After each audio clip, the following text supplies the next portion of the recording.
Hi, my name is Sandra Bacon, and today we're going to talk about the 3 C's of school and classroom management. I picked this model because I believe it's not only a good model to use for classroom management, but to also teach students some very valuable goals, morals, values, qualities that they will use in their everyday life as an adult to be successful.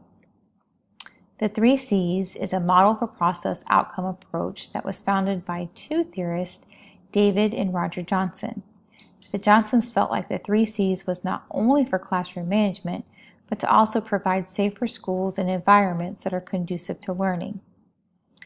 The 3 C's stand for cooperation, conflict resolution, and civic values. In cooperation, teachers, students, administrators, and the community are able to work together towards mutual goals. In conflict resolution, we teach our students how working together they can solve problems.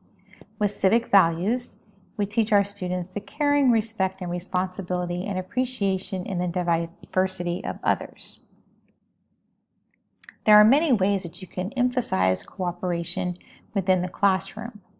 You can involve parents and the community in activities.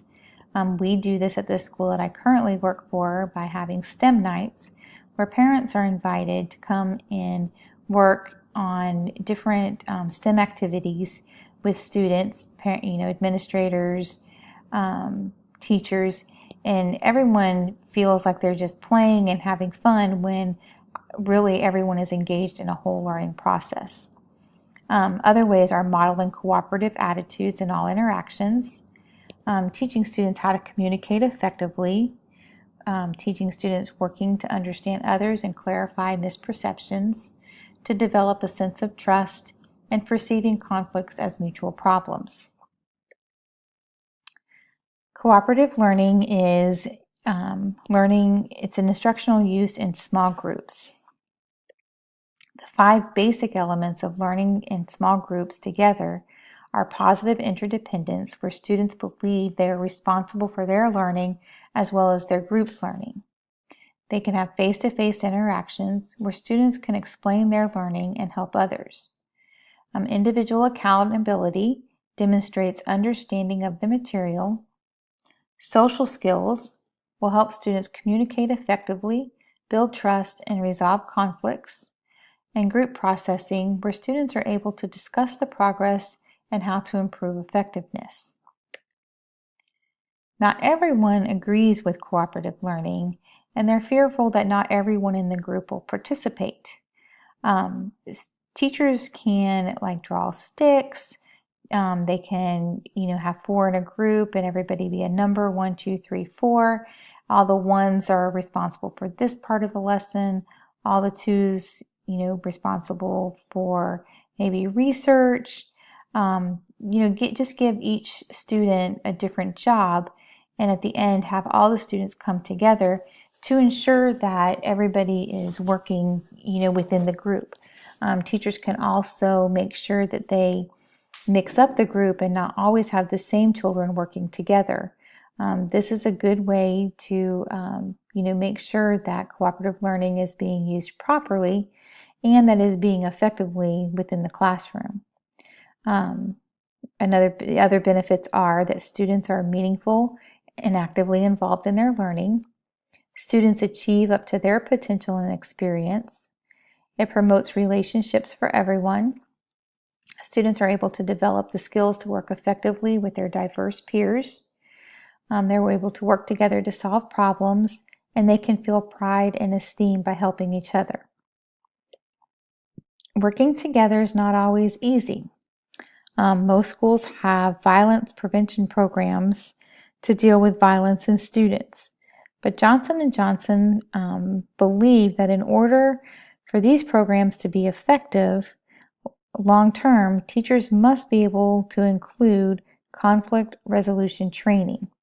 This is where we teach students how to be peacemakers. In conflict resolution training, teachers can model how to solve problems and avoid violence. Conflict resolution can be taught at any age, at all ages. Students are able to learn skills required to manage conflicts constructively. This will help students in their everyday life because, as we all know, even as adults, we need to be able to know how to resolve conflicts. Civic values is where we need students to understand caring for others, the interest of others, to not only think of themselves and what's best for themselves, but what's best for everyone as a whole in the whole community or the whole group. This is where we teach students the goals and values of others. We teach them how to be caring, how to have respect, responsibility, how to have courage, to participate within the group, and to not be afraid to speak up and to be a part. For others, to appreciate what everyone brings to the group, to not laugh or to put down others, and to have compassion. And having all of these, then everyone is able to think of each other and be able to work effectively in a cooperative setting. The 3 C's of school and classroom management, according to the Johnsons, is implementing cooperation, conflict resolution, and civic values in the classroom. They believe that it will not only help with classroom management, but will also ensure safer schools and classroom conducive to learning. This is my presentation on the 3 C's of school and classroom management. I hope you enjoyed it, and I look forward to working again on another presentation at a later date.